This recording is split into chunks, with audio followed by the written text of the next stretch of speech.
Hello guys, അപ്പോൾ നമ്മൾ ഇന്ന് വന്നിരിക്കുന്നത് വാലൻറ്റൈൻസ് ഡേയുടെ ഓർഡേഴ്സ് ഒന്ന് സോർട്ട് ഔട്ട് ചെയ്യുകയാണ്. നമുക്ക് കിട്ടിയിട്ടുള്ള ഓർഡേഴ്സ്, അതായത് നമ്മൾ പ്രീ ബുക്കിംഗ്, റെഡി സ്റ്റോക്കിംഗ് ഐറ്റംസും ഉണ്ടായിരുന്നു, കസ്റ്റമൈസ്ഡ് ഓർഡേഴ്സും ഉണ്ട്. അപ്പം അതെല്ലാം നമ്മളൊന്ന് സോർട്ട് ഔട്ട് ചെയ്ത് ഏതൊക്കെ ഐറ്റംസ് ഇനി നമ്മൾ റീസ്റ്റോക്ക് ചെയ്യണം ഇതൊക്കെ നോക്കുകയാണ്. അപ്പം ഇത്രയും ഓർഡേഴ്സൊക്കെയാണ് നമുക്ക് ഇതുവരെ കിട്ടിയിരിക്കുന്നത്. കുറച്ചുകൂടെ ഉണ്ട്, 1-2 ഓർഡേഴ്സും കൂടെ ഉണ്ട് നമ്മൾ ഓൾറെഡി ഡെലിവറി ചെയ്തത്. അത് കഴിഞ്ഞിട്ടുള്ള ഓർഡേഴ്സാണ് ഇതൊക്കെ. അപ്പം ഇത് നമ്മളൊന്ന് സോർട്ട് ഔട്ട് ചെയ്ത് നോക്കുകയാണ്. ഇതിനകത്ത് കസ്റ്റമൈസ്ഡ് ഓർഡേഴ്സ് ഉണ്ട്, അതേപോലെ തന്നെ റെഡി സ്റ്റോക്ക് ആയിട്ടുള്ള ഓർഡേഴ്സും ഉണ്ട്. അപ്പം റെഡി സ്റ്റോക്ക് ഐറ്റംസ് നമ്മൾ ബഡ്ജറ്റ് ഫ്രണ്ട്ലി ഐറ്റംസ് സ്റ്റാർട്ടിങ് ഒരു 599 തൊട്ടുണ്ട് നമ്മൾ ഹാമ്പേഴ്സും.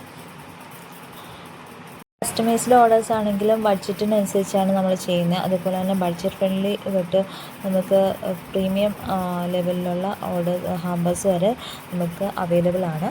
അപ്പം ആർക്കെങ്കിലും വേണമെന്നുണ്ടെങ്കിൽ ജസ്റ്റ് നമ്മുടെ ഇൻസ്റ്റയിലോ അല്ലെങ്കിൽ നമ്മൾ വാട്സാപ്പ് നമ്പറിലോ DM ചെയ്താൽ മതി. അപ്പം ബുക്കിംഗ് ഇപ്പോഴും അവൈലബിൾ ആണ് നമ്മുടെ പേജിൽ. അപ്പം ആർക്കെങ്കിലും വേണമെങ്കിൽ ജസ്റ്റ് ഒന്ന് DM ചെയ്യുക. നമ്മൾ കൊറിയർ ചെയ്യാനാണെന്നുണ്ടെങ്കിൽ 11th നമ്മൾ കൊറിയർ ചെയ്യുന്നതായിരിക്കും. അതല്ല നമുക്ക് ഹോം ഡെലിവറി അല്ലെങ്കിൽ 14th ഡെലിവറി ചെയ്യുന്നുണ്ടെങ്കിൽ ഹോം ഡെലിവറിയാണ് നിങ്ങൾ പ്രിഫർ ചെയ്യുക.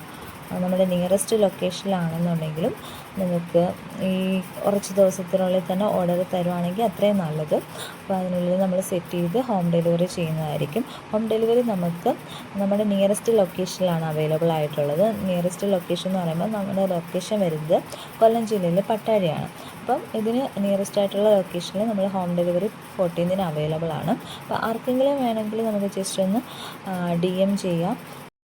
അപ്പം വാലൻറ്റൈൻസ് ഡേ ഗിഫ്റ്റ് ആർക്കും കൊടുക്കാനില്ല അല്ലെങ്കിൽ അങ്ങനെയൊന്നുമില്ല.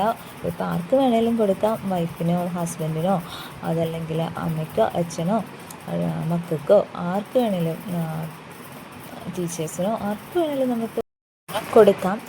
ലവേഴ്സിന് മാത്രം ഉള്ള ഗിഫ്റ്റല്ല വാലൻറ്റൈൻസ് ഡേ ഗിഫ്റ്റ് എന്ന് പറയുന്നത്. അപ്പം നമുക്കിത് ഒരു സ്നേഹ സമ്മാനം കിട്ടുന്ന എല്ലാവർക്കും സന്തോഷമാണല്ലോ. അപ്പോൾ ആർക്ക് വേണമെങ്കിൽ കുഞ്ഞൊരു സമ്മാനം കൊടുക്കാം. അപ്പം അതിന് വേണമെങ്കിൽ ജസ്റ്റ് ഒന്ന് DM ചെയ്യാൻ മറക്കണ്ട കേട്ടോ.